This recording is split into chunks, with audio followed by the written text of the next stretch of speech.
Everyone, আসসালামু আলাইকুম। কেমন আছেন সবাই? আশা করছি আল্লাহর অশেষ রহমতে সকলেই খুব ভালো আছেন। আমিও আমার পরিবার নিয়ে ভালো আছি আলহামদুলিল্লাহ।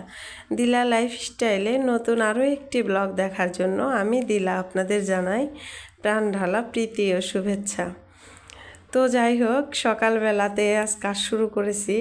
আসলে আবহাওয়াটা আজকে আল্লাহর রহমতে এত সুন্দর ছিল। তো এই যে ভোরে একদম ঘুম থেকে উঠেই আগে ছেলের জন্য নাস্তা তৈরি করছি। ও খেয়ে আর কি স্কুলে যাবে, ওর পরীক্ষা আজ থেকে।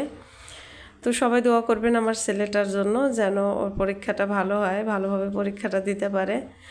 তো এই যে দেখছেন আমি এখানে রুটি করছি। আজ সকালবেলা রুটি আর এই যে ভাজি, পেঁপে দিয়ে আলু দিয়ে ভাজি করেছিলাম একটু।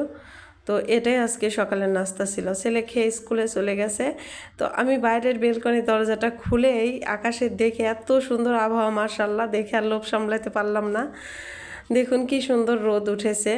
তো আর এই যে আমার গাছগুলা দেখছেন এইখানে, এর প্রথম ভিডিওতে দেখাইছিলাম গত মাসের 5 তারিখে আমি আর কি আমার চ্যানেলটি স্টার্ট করি। তো তখন এই গাছগুলো আমার আনা। তো কত সুন্দর ফুল ছিল গাছগুলাতে।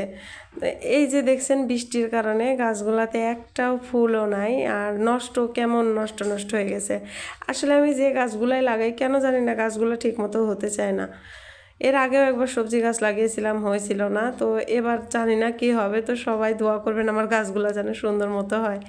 তো যাই হোক, সুন্দর প্রকৃতি দেখে যে চলে আসলাম। কিছু কাপড় ভিজিয়ে রেখেছিলাম, কাপড়গুলো ওয়াশ করে নিলাম।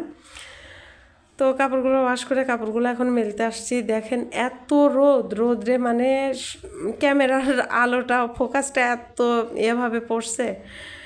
আর জানি না রোদটা আসলে কত সময় থাকবে। রোদ বৃষ্টির খেলায় এখনকার আবহাওয়াটাই এমন। আর একদম ছোটোবেলা থেকে আমার সাথে রোদের বৃষ্টির একটু আরই ভাব আছে, মনে হয় আমি কাপড় ধুইলে ওদিন বৃষ্টি আসবে। তো যাই হোক, আলহামদুলিল্লাহ কাপড় ধুয়ে শুকিয়ে দিয়েছিলাম, বৃষ্টি আর আসে নাই। তো যাই হোক, কাপড়গুলা মেলে দিয়ে যে এখন আসছি ছেলের রুমটা পরিষ্কার করে নিব। আসলেও ছেলে মানুষ তো ওইভাবে গোছ গাছটা ঠিক মতো চাইলেও করতে পারে না। তারপরে আলহামদুলিল্লাহ আমার ছেলেটা আল্লাহর রহমতে সব কিছুই ঠিকঠাক মতোই, ও সব দিক দিয়েই স্মার্ট হয়ে উঠছে মাশাল্লাহ। তো সময় পেলে কাজগুলা করে। আসলে পরীক্ষা চলছে, এরপরে আপনার সকালে উঠে প্রাইভেট যেতে হয়, পড়াশোনার চাপও আছে। তাছাড়া পড়াশোনার পাশাপাশি ওর বাবার ব্যবসাতেও সাহায্য করছে, এমনকি মাঝে মধ্যে আমার ঘরের কাজেও হেল্প করে দেয় অনেকটাই। তো সবাই দোয়া করবেন আমার ছেলেটার জন্য। এই যে দেখছেন ওর রুমটা গুছিয়ে নিয়ে আর কি কাপড়গুলা বেলকনি থেকে এনে গতকালকের যে গোসলের কাপড়গুলো ছিল ওগুলা ভাঁজ করে নিয়ে এখন চলে আসলাম আমি আমার রুমে আর কি কাপড়গুলা জায়গা মতো রেখে দিচ্ছি। আসলে আমার ফার্নিচার বলতে আপনারা হয়তো এগুলাই দেখেন, এইটুকুই, আর কিছুই নাই তেমন দেখানোর মতো।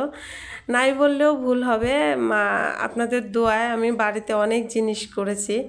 তো ভাবছি ওইগুলাই কিছু কিছু নিয়ে আসবো। এখানে খালি ফ্ল্যাট এতদিন আনি নাই, যে বাসা বাড়ি চেঞ্জ করা খুব ঝামেলা।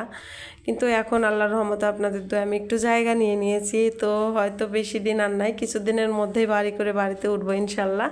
তাই আর কি ভাবছি এখন তো আর জিনিস আনলে আমার সমস্যা নাই, নড়াচড়া হবে না।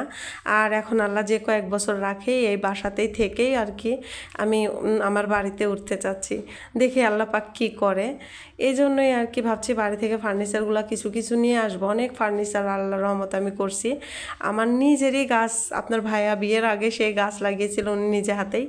সেই মেহগুনি গাছের কাঠ দিয়েই আমি আমার ফার্নিচারগুলো করাই। যে আমার খাটটা দেখছেন, এটাও আমার বাড়ির খাট। তো খাটটা শুধু এনেছিলাম। আর এখানে ফ্রিজ আর একটা শোকেস, একটু র্যাক, এই টুকিটাকি যা লাগে এগুলো করে নিয়েছি। তো ভাবছি বাড়ি থেকে জিনিসগুলো নিয়ে আসবো। তো আনলে অবশ্যই আপনাদের সাথে শেয়ার করব। তো অতদিন পর্যন্ত আমার এই ফার্নিচারগুলাই দেখতে থাকেন, আর কিছু করার নাই। আর যতটুকু এত বছরের সংসার আমি যতটুকু নিয়েই সংসারটা করছি, তো এতে আমি খুশি আলহামদুলিল্লাহ, কারণ আমার তো জিনিস আছে। তো যাই হোক, আর কি বলবো। এই যে এখানে দেখছেন আমার চুলার কি অবস্থা। কিচেনে চলে আসলাম এখন। এই যে দেখুন, বেশ কয়েকদিন আমি একটু শরীরটা খারাপ থাকার কারণে আসলে কিচেনটা ওইভাবে পরিষ্কার করতে পারি নাই। চুলাটা শুধু রান্না করছি আর উপরের গ্লাসটা মুছে দিয়েছি। কিন্তু এখন দেখছি যে ভিতরের যে পাটগুলো এগুলো এতটাই ময়লা হয়েছে, আর শরীরে না চাইলেও আপনার পরিষ্কার করতে মন চাচ্ছে, মানে এইভাবে আর রান্না করতে ইচ্ছা করছিল না।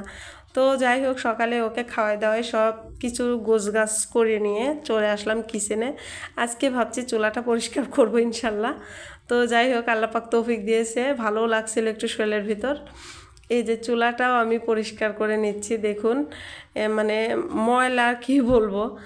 যাই হোক চুলাটা পরিষ্কার করতে করতে এই পর্যায়ে আপনাদের একটা কথাই বলতে চাই, প্লিজ আপু ভাইয়েরা আমার ভিডিওটি এই মুহূর্তে যারা ক্লিক করেছেন প্লিজ একটি লাইক দিয়ে কন্টিনিউ করবেন। আর আমার চ্যানেলটি যারা সাবস্ক্রাইব করেননি এখনও দয়া করে প্লিজ সাবস্ক্রাইবটা করে দিন। পাশে থাকা বেল আইকনটি প্রেস করে রাখবেন যাতে করে আমি নতুন কোনো ভিডিও আপলোড করলেই আপনারা সেই ভিডিওর নোটিফিকেশন পেয়ে যান। তো যাই হোক এই যে দেখছেন এখানে চুলাটা আমার এই যে এই পাশটা পুড়ে গেছে, আসলে কিছুদিন আগে ফায়ারিং করছিল তো সেই কারণে ওখানে পুড়ে গেছে ওইভাবে, এটা কিন্তু ময়লা না। আর এই যে দেখছেন মার্শাল্লাহ আমার চুলাটা কি এখন চকচক করছে, অনেক বছরের চুলা কিন্তু আমার ওইটা। যাই হোক এই যে আপনাদের সাথে কথা বলতে বলতে এই যে এখন চলে আসলাম দুপুরের রান্না নিয়ে। চুলাটা পরিষ্কার করে এমনি রান্না চাপিয়ে দিয়েছি, কারণ ঘরের দিকে তাকিয়ে দেখি প্রায় 12টার মতো বেজে গেছে। আপনাদের ভাইয়া লাঞ্চে আসবে, ছেলেও চলে আসবে 1:15 ভিতরেই।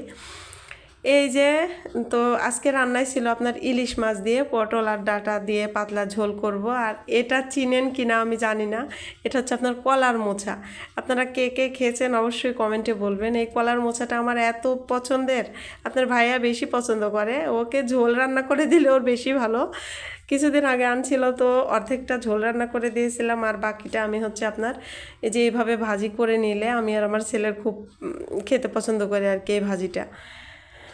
তো এই যে দেখছেন কলার মোচাটা আমি ভাজি করে নিচ্ছি। আসলে এটা দেখানোর মতো কিছুই নেই, অনেকে হয়তো পারে আবার কেউ কেউ হয়তো পারে না। এটা আসলে সিম্পল মশলা দিয়ে একটু ভাজি করে নিলে খেতে অনেকটাই মজা হয়। যাই হোক এই যে আমার ভাজিটাও প্রায় আপনার বসিয়ে দিয়েছি, আর ওই পাশে তরকারি হচ্ছে।